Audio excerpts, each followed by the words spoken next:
want to keep your self-esteem up, whenever mine starts to take a dip, I just reread my eBay feedback. Not to brag, but I've been described as perfect. And fast payment. This week I'm joined by Rachel Walls. And what do you have to bring to us, Rachel? This is a clip of Ellen DeGeneres, her first TV appearance, I believe, on Johnny Carson's The Tonight Show. This is a good night for a young comedian to appear because you're all in a great mood. This is her first appearance on network television, although she can be seen this month on HBO's Young Comedian Special. And she's working at the Improvisation in San Diego this weekend. She'll be at the San Francisco Punchline the 3rd through the 6th of December, and at the Dallas Improv December the 9th through the 6th to 14th. Would you welcome Ellen DeGeneres? Ellen?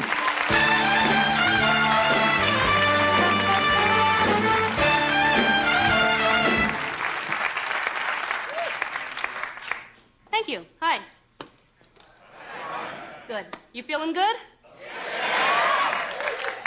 Me too. Feel great. I've been keeping in shape lately, you know. You have to. I'm getting older. I'm 27. People say, you don't look 27. You look like you're about 23. I'm lucky because that runs in my family. My grandmother is 97. She looks about 93. Have a little nephew who's 4, doesn't even look like he's born yet. Tiny embryo of a thing. That's great. That whole fitness thing runs in my family, though, I think. My grandmother started walking 5 miles a day when she was 60. She's 97 today, and we don't know where the hell she is.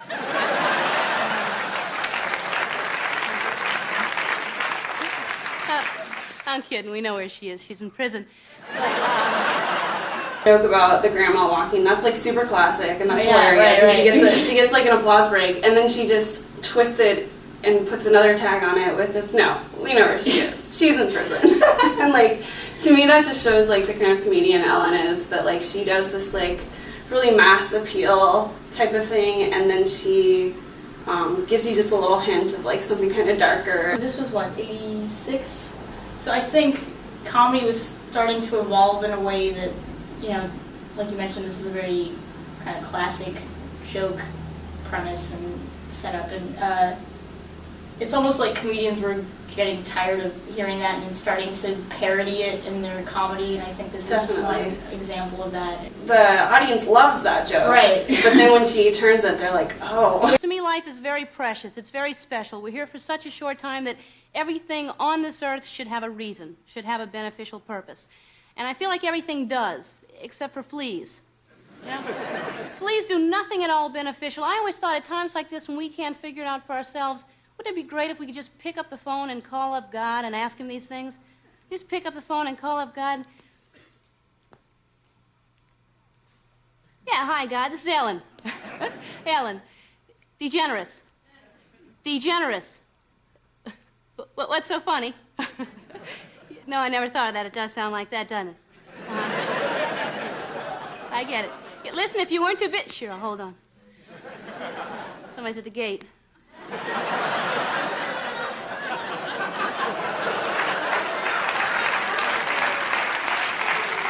Onward, Christian soldiers. Yeah, just sing along to your tape. She's thinking of all the things that could possibly happen in a normal phone call, and just throws them into this scenario of the God call. And that's what like is at the center of this joke. It's not God explaining the unexplainable, but it's what would it be like if God were like your obnoxious relative. It's not a tape. They're good. They're great. Yeah. Listen, there are certain things on this earth I just don't understand why they're here. No, not Charo. No. But there are certain things like insects. No, bees are great. The honey. That's clever. Yeah. I was thinking more about fleas. They seem to have no benefit.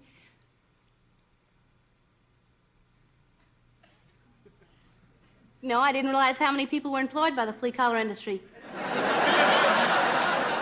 She takes such a long pause there. I love that. Me too.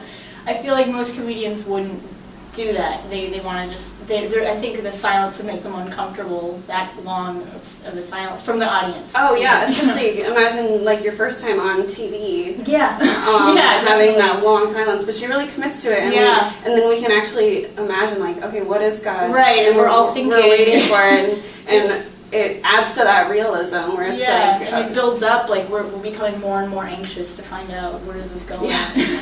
Not to mention spray as well. Yeah, I guess you're right. Of course you are. Of course you are. Being who you are. Yeah. Oh, you got a little cold. God bless you. Or bless yourself. Bless yourself. Oh, I'm still doing that comedy. You got a joke for me? Oh, I'd love to hear it. Uh-huh. Now, I got time. Of course, you would know that more than me, huh? That was a joke. Go ahead. Who's there? God who? Godzilla. Oh, incredibly funny. Huh? Yeah. Yeah, and another one, sure. Who's there? God who? Got a dime. Whoa! No, I don't have time for another one. No. I also like the idea that God is writing all these jokes about himself. You know? That God's like a really hack comedian. Yeah. And like has a huge ego. Right. Yeah, I just remembered an appointment I have to get to, so I gotta go. How about that?